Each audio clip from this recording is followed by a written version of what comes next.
tertib mengantre, anak-anak ini mulai naik ke atas kapal perang anyar di Cilegon, Banten. Bukan untuk berpelesir, melainkan mereka ingin mengikuti kegiatan vaksinasi anak usia 6 hingga 11 tahun.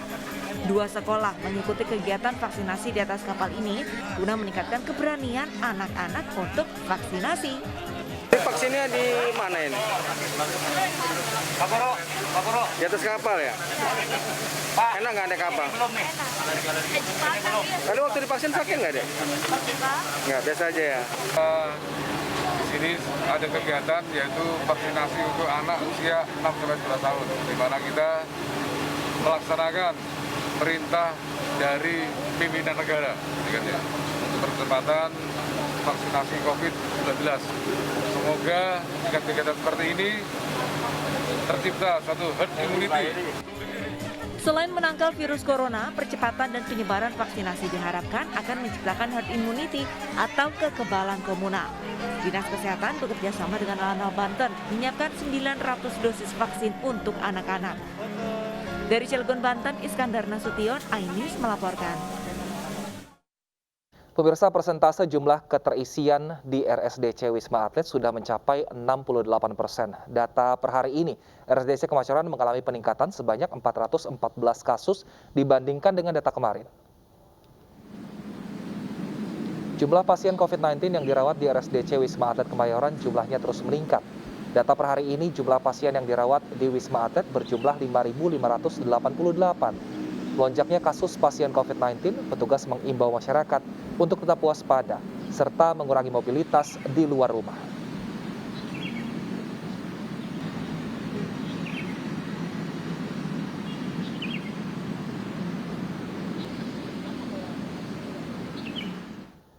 Untuk mengetahui informasi terkini dari RSDC Wisma Atlet Kemayoran Jakarta, kita bergabung dengan rekan Lika Apriliani di sana. Selamat siang, Lika.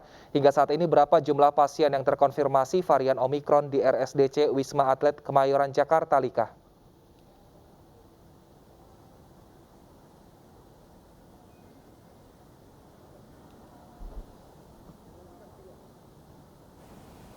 Ya, Wilson dan juga pemirsa, pasien COVID-19 yang dirawat di RSDC Wisma Atlet Kemayoran ini jumlahnya terus meningkat, di mana persentase ketersediaan di Wisma Atlet yang dirawat ini sudah mencapai 68%. Dan untuk data per hari ini, jumlah pasien yang dirawat ini berjumlah 5.588 pasien.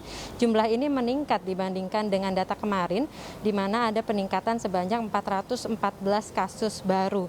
Untuk mayoritas dari pasien COVID-19 yang dirawat di Wisma Atlet, ini mayoritas adalah pasien dengan gejala ringan dan juga tanpa gejala. Dengan seiring terusnya meningkatnya kasus COVID-19, pihak dari Wisma Atlet sudah menyiapkan sebanyak 4 tower, diantaranya yaitu di Tower 4, 5, 6, dan juga 7 yang diperuntukkan untuk pasien COVID-19, serta untuk ketersediaan sisa kamar ini tersisa sebanyak 2.685 tempat tidur.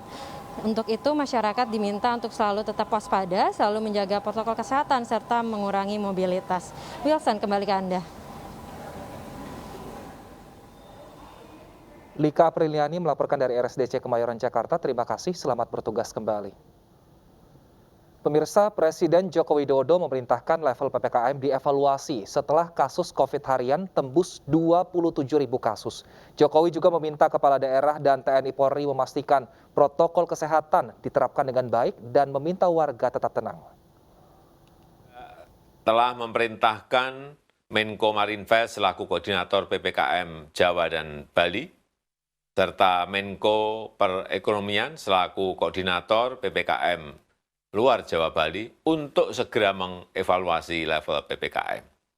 Saya minta kepada gubernur, bupati, wali kota, dan jajaran pemerintah daerah dibantu jajaran TNI dan Polri untuk memastikan penerapan protokol kesehatan dilaksanakan oleh masyarakat dan vaksinasi terus dijalankan dan dipercepat. Sebagai penutup, saya kembali mengingatkan masyarakat untuk tetap tenang dalam menghadapi berbagai varian baru COVID-19. Kasus harian COVID-19 per Kamis kemarin mencapai 27.000 kasus. Apakah akan terjadi lonjakan kasus melebihi varian Delta pada bulan Juni-Juli tahun kemarin? Sudah bergabung bersama kami epidemiolog dari Griffith University, Dr. Diki Budiman. Selamat siang, Dr. Diki. Selamat sore Wilson, waktu Australia. Baik, Dok, saat ini kasus harian COVID-19 sudah mencapai 27.000. Apakah ini artinya Indonesia ini sudah masuk gelombang ketiga? Sudah jelas ya, bahkan sejak beberapa waktu lalu ya. Jadi bicara masuk gelombang ketiga tentu ya tidak mudah memang dipahami oleh banyak orang ya. Dan salah satu yang bisa menjadi ukuran adalah adanya penambahan dari angka reproduksi efektif ya, kemudian juga test positivity rate yang biasanya 2 kali meningkat, mau itu 7 hari, mau itu 14 hari, dan itu sudah terpenuhi untuk konteks Indonesia. Kemudian juga bahwa ingat kalau bicara angka atau bicara masuk ke gelombang baru itu umumnya kalau di tren COVID ini ada jeda 3-4 bulan dari sebelumnya ya, dan ini juga sudah terpenuhi ya untuk tren seperti ini. Dan ketika kita melihat sudah mulai ada kematian, ketika kita sudah melihat ada orang masuk ICU atau rumah sakit, sebetulnya itu sudah menunjukkan ada indikator telat namanya. Jadi kita nggak boleh sebenarnya menunggu, misalnya ini nanti kita bicara misalnya PTM kalau menunggu anak-anak masuk, ada yang masuk rumah sakit atau yang meninggal, ya itu sudah telat.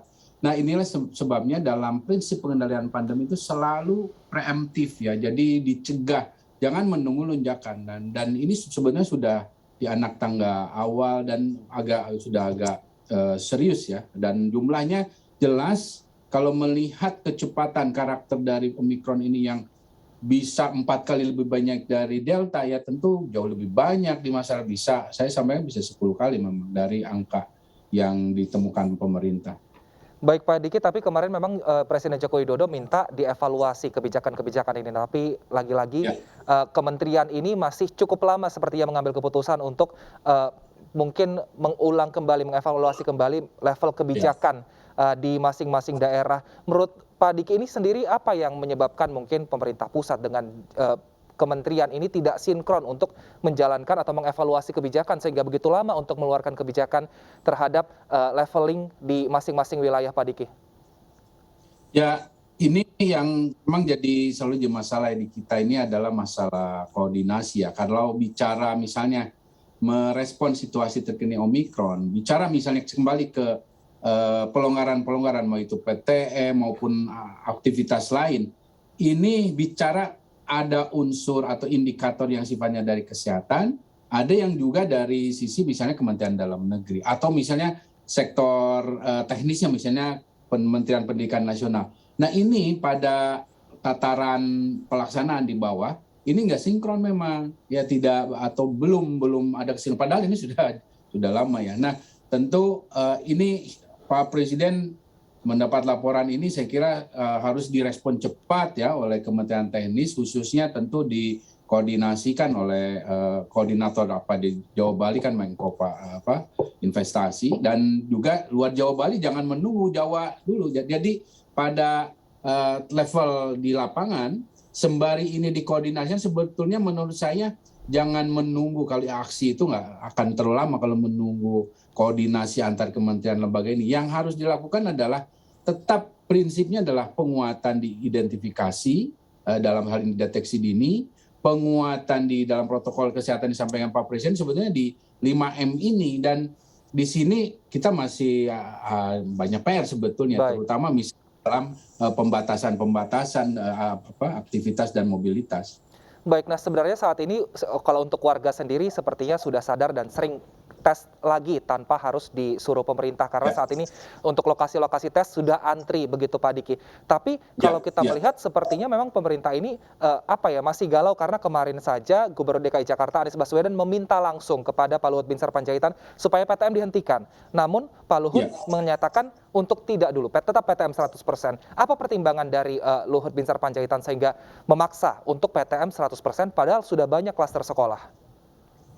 Nah, pertama tentu beliau nanti yang lebih tahu jawab. Tapi kalau saya melihat ya begini ya, saya menduga ya, ini analisa saja bahwa saya khawatir ada persepsi pertama tentang bagaimana seriusnya Omikron ini. Karena di awal-awal munculnya Omikron ini kan yang mengemuka bahwa ini adalah penyakit atau virus yang semakin lemah. Nah ini yang salah ya, ini salah. Bahwa ini terkesan mild atau ringan itu sebetulnya karena pengaruh vaksin. Ini pas nih, di gambarnya kita lihat lagi vaksin. Itu manfaat vaksin yang membuat si virus ini menjadi ketika menginfeksi seseorang yang divaksin, dia tidak bergejala parah. Nah, dan ini pesan pentingnya. Tapi pada orang yang tidak divaksin, itu kita bisa lihat di Amerika, kematian bisa ribuan sehari, juga termasuk hunian rumah sakit yang bisa membebani, bahkan bisa lebih dari Delta. Gitu. Jadi ini pertama. Kedua, kalau ini masih di benak para pengambil kebijakan bahwa ini jangan khawatir, nanti juga akan berlalu sendiri, ataupun bahkan saya khawatir ini bahkan dianggap ada sebagian menganggap bahwa biar terinfeksi nanti punya kekebalan. Nah ini yang berbahaya. Karena virus ini sekali lagi SARS-CoV-2 ini tidaklah melemah. Evolusi virus penyebab wabah itu 50 tahun saja belum tentu melemah seperti virus HIV/AIDS misalnya ya. Kemudian harus diketahui bagaimana mau disebut lemah Omikron ini. Bahkan faktanya dalam waktu kurang dari 10 minggu loh, Wilson, ini baru dinyatakan dan disampaikan pada dunia, ini ditemukan secara resmi, itu angka infeksinya sudah 90 juta. Mengalahkan angka infeksi tahun 2020 sepanjang tahun. Coba yang 10 minggu mengalahkan 12 bulan. Kemudian angka kematian terus meningkat. Itu pun bisa mengalahkan yang tahun 2020. Nah ini satu fakta bahwa ini bukan ringan. Bahkan kalau bicara PTM, kenapa saya dorong 100% untuk DKI yang menjadi battleground kita ini? Karena DKI paling rawan saat ini. Karena bicara dampak Omikron pada anak terutama yang di bawah 6 tahun dan bawah 1 tahun terutama lagi, itu besar. Untuk negara-negara yang tadinya terkendali, infeksi hunian rumah sakit, ICU, bahkan kematian pada anak jauh lebih tinggi daripada ketika Delta, bahkan yang dikatakan Delta itu paling parah. Sebagai contoh, Afrika Selatan di mana tempat Omikron ditemukan, sebelum ada Omikron kematiannya itu di 35-an per bulan anak ya, kematian anak. Nah, begitu ada Omikron naik 2 kali lipat sampai di akhir Januari ini rata-rata 60-an. Ya, ini 2 kali lipat meningkat. Di sini di Queensland kematian pertama anak karena Omikron. Jadi sekali lagi keputusan yang diambil ini betul-betul harus komprehensif datanya dan melihat informasi jangan hanya di Indonesia karena penyakit ini di dunia ini ya sama datanya bisa kita rujuk. Baik, Pak Diki, ini kan berarti untuk datanya bisa melebihi Delta dari tahun lalu, bahkan kayak tadi secara data 1 tahun untuk 10 minggu saja Omikron ini atau varian lain di tahun ini bisa meningkat jauh sekali.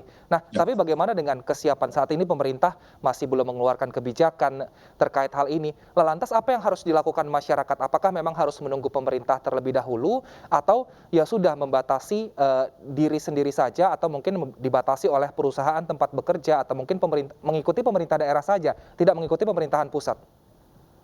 Ya kita tentu harus menyadari bahwa ini kan urusan nyawa, urusan kesehatan tuh harus kita yang concern, harus kita yang peduli. Apalagi untuk kita, untuk keluarga terdekat kita ya, dan untuk masyarakat kita. Sehingga dalam hal ini saya kira harus proaktif lah kita ya, dan penting untuk proaktif. Di sini pun sama nih sekarang di tempat saya tinggal ini. Masyarakat meskipun pemerintahnya tidak menerapkan lockdown misalnya, ya mereka membatasi. Jadi suasananya tuh sudah seperti suasana lockdown, keluar kalau perlu, memakai masker bahkan jauh lebih disiplin. Nah ini yang harus kita tiru. Dan vaksin jangan lupa kita aktifkan, kita akselerasi terutama kalau yang sudah harus mendapatkan booster.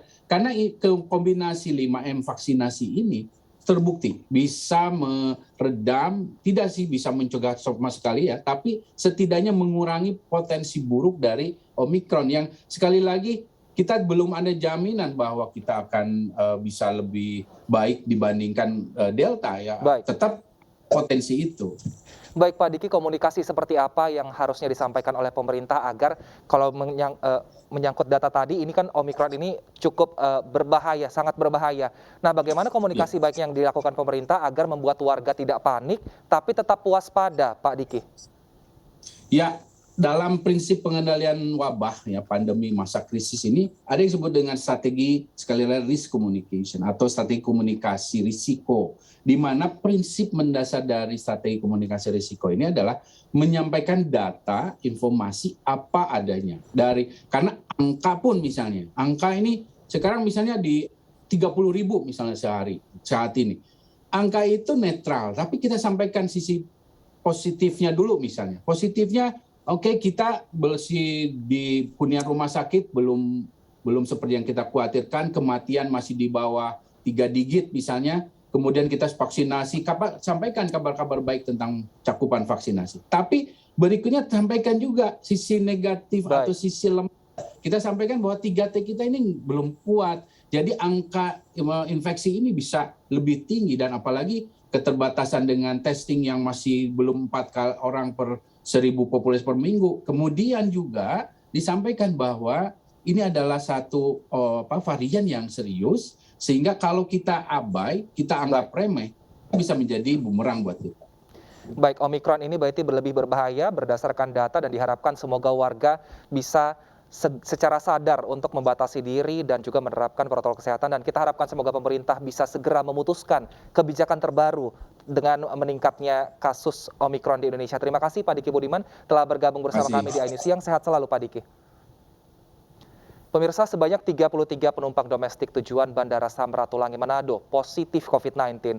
Saat ini penumpang dikarantina untuk masa pemulihan.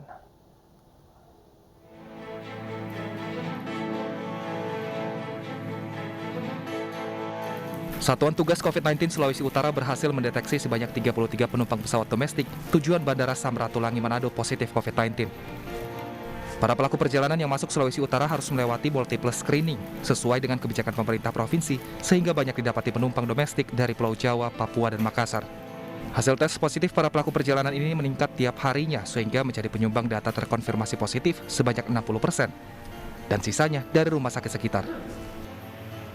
Bisa mendetek mereka di bandara dan dilakukan antisipasi supaya tidak menyebabkan penularan di daerah Sulawesi Utara. Jadi kemarin 33 cukup banyak.